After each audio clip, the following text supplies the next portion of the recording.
the mental recipe of the spaced out self-protector. This is a mental recipe or a schema. We're going to discuss it. What it actually means to you in simple terms is people that stop all aspects of emotional life the moment something big happens, the moment stress happens. They zone out, daydream, shut down. Feeling is pretty much not there. Straightforward. So at that point, real life is happening and going on, but they're not fully in it. This can happen in terms of how they handle death. They emotionally shut down. They're not feeling the grief. They're not sitting in their emotions.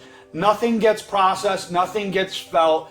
And emotions feel so distant that life becomes really confusing, and it's almost like you can't see the gray areas anymore. Nothing gets emotionally resolved. It just gets stored inside of you. So what happens? Avoidance. But avoidance of discomfort. Anything intense that's heavy emotionally gets pushed away. If there's a hard conversation, nope, sorry, I'm exiting the room. And it feels impossible to stay in a relationship with this person because of the fact that they are pushing everybody away. And when it comes to work, they start to push away work. Things get half done. Important things that used to matter now slip away, and they're now uncomfortable. But they haven't really sat with their feelings. So they get the short-term relief, maybe by distracting themselves, but their long-term experiencing of their emotion gets pushed away. This can impact their attention span as well. Their attention span will constantly break away because they're going from the outer world to the inner world, the outer world to the inner world. And they may distract themselves with the outer world from experiencing the inner world.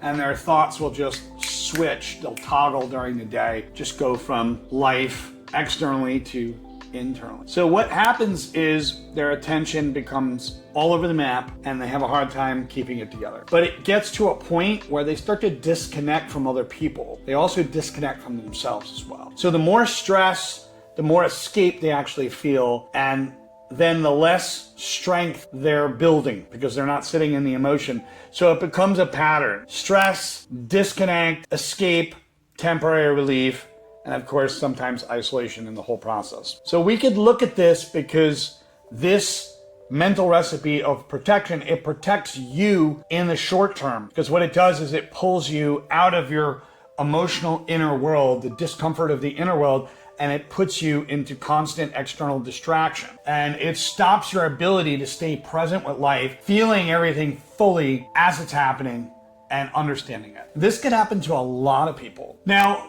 the positive mental recipe for this, we always have to go towards the positive mental recipe, is staying present, sitting with your emotions, sitting with your feelings without getting overwhelmed, getting back into your body, feeling, because a lot of people will go into their head or into their body, getting back into your body, putting your attention back on your physical health, taking care of yourself, feeling your feet on the ground, noticing your breathing. Start to get back into your body. Feel your hands on the couch, on the chair. Remind yourself, I'm here. I'm feeling this. Pain is here. Grief is here. Sadness is here. You don't have to feel everything at once, but you could zoom in on one emotion and just feel that, like just stressed or just sad, and stay with it. Stay with it for a few moments. If you're able to journal, this will be your pathway out. If you journal, just getting it on paper, because you have to get back to that neutral place before you can move into a better mindset. You have to be able to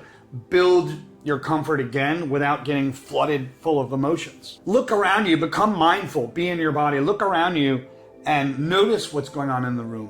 Notice the people, do a little people watching on the outside, that's okay. Or just name 3 things that you see or 3 sounds that you hear. Be mindful and pay attention to your emotions and what's going on, what's fully happening. Journaling is going to be priceless, but being in your body is equally priceless, because what will happen is you may drift away from what's going on in order to escape reality. And the worst thing in the world is that when we escape our feelings, we escape reality, we go into isolation. Isolation is the next step before suicide. It's not a guarantee for every person, but it can lead there. You know, the more you become disconnected from the world, and then eventually you become disconnected from yourself, it's like, okay, suicide is down the road. And you don't want to go down there, believe me. Have a great day.